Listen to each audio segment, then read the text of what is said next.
Parang kilala ko to ah. Ko ba yan, Nong Ray? Ano? Nong Ray. Ano ginagawa mo? Nagluluto tayo ng special chicken fried. Chicken fried. Hindi ba fried chicken yun? Wow, sarap ulam natin ah. Wow, parang dami mong ingredients ah. Una, hatingin mo natin dito sa gitna.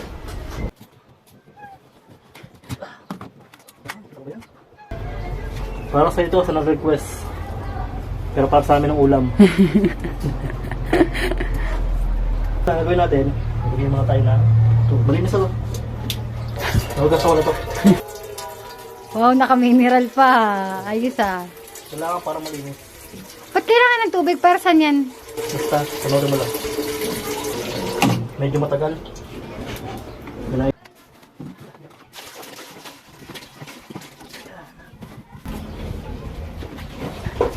Wow, may pahugas pa ng kamay ah. Makapasin mo ang tubig. Ganyan lang. Konting-konti lang. Yung palagay mo, lulubog na yung manok. Pag ano. Paminta. Ayan. Paminta. Dahil may pamintang durog, kailangan may pamintang buo. Bakit? Wala lang. Yeah. Yung mag-ano sa kanya, magpapa-amoy, mabango. Ang magpapabango dyan yung laurel eh. At sinabi mo, ito yun. Diba? Ito yung kabilis eh. Ang tagal. Pag-chip na lagyan natin ng roller. Laurel! Laurel, pampa. Bango. Galing ang estudyante ko. Siyempre, haluloy natin yan. Ba't haluin pa? Tapos, lagyan natin ng... Chicken breading. Tapos, siyempre, kailangan may konting twist. Na yan. Ang talas ng kutsilyo mo ah. Kalamansi. Oh. Pasensya nyo ng kutsilyo natin ha. Wala pa tayo pambili. Durog na. Tapos, ang konting pampaalat. Magic sarap. Pangunahan mo ko eh. Ikaw na lang kaya mo ito no. Pati na sukal. Pakontra. Kunti ang dami mo nilagay. Hindi lang yan. Siyempre, wala ang ating pang magic.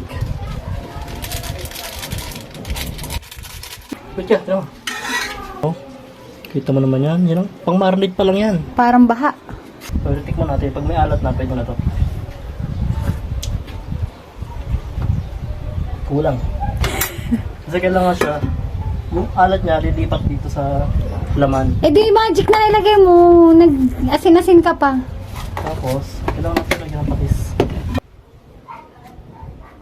Isa. Dalawa. Sana, kinuskusan mo na lang ng asin para may alat talaga siya. Okay na. Yung alat ito, lilipat yan dito. Ngayon, ilulubog na ba natin siya ngayon dito? Pero bago natin gawin yun, kailangan pasukin muna natin.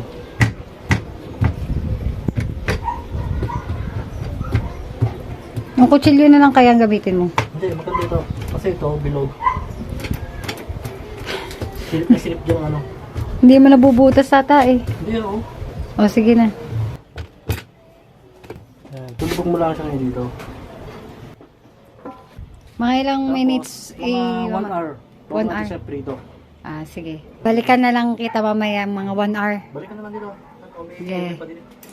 Sige na, go na.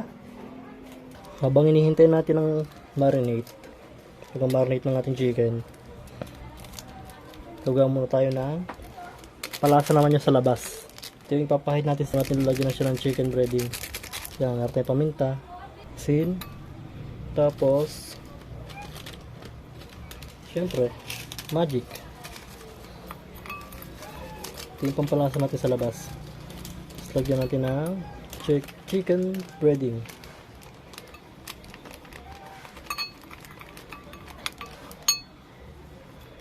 Bali, ito yung papahid natin mamaya sa kanyang balat.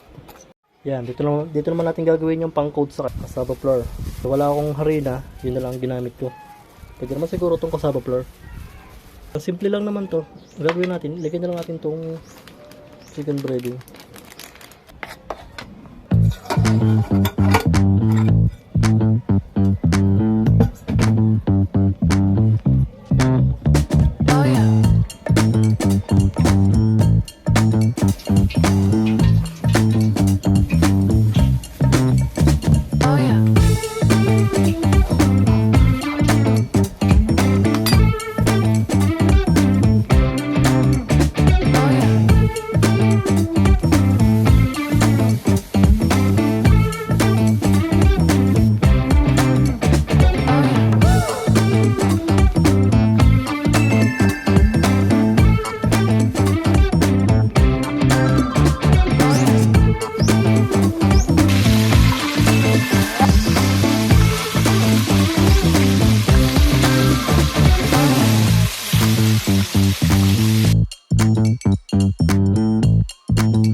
Okay.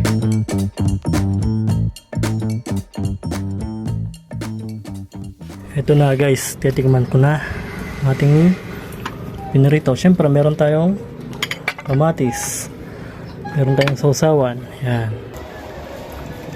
Siyempre itong pinakatulas dyan. Yan. Diba? Tawa-tawa sa nini. Akin yan eh, yung baso. Hindi ba ito? O, di yun na. Kaya pala tawa-tawa sa niya ba? Akin yan eh. O, kuya. Babe.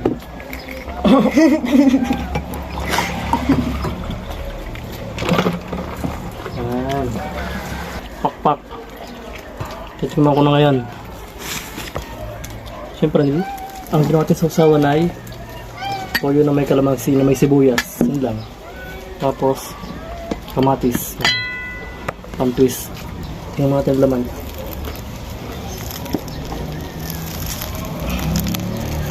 Nausok-usok po. Grabe.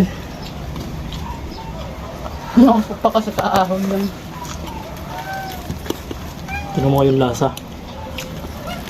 Nakap niyo. Nausok nga. May alat na siya sa loob. Yung labas. Baka naman buto. Mas maalat yung labas. Tama lang, di ba?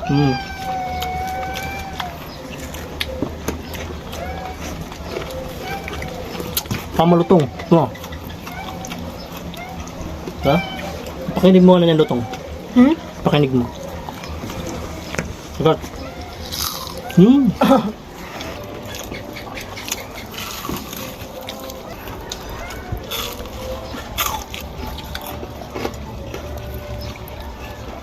Dumambot yung kanina.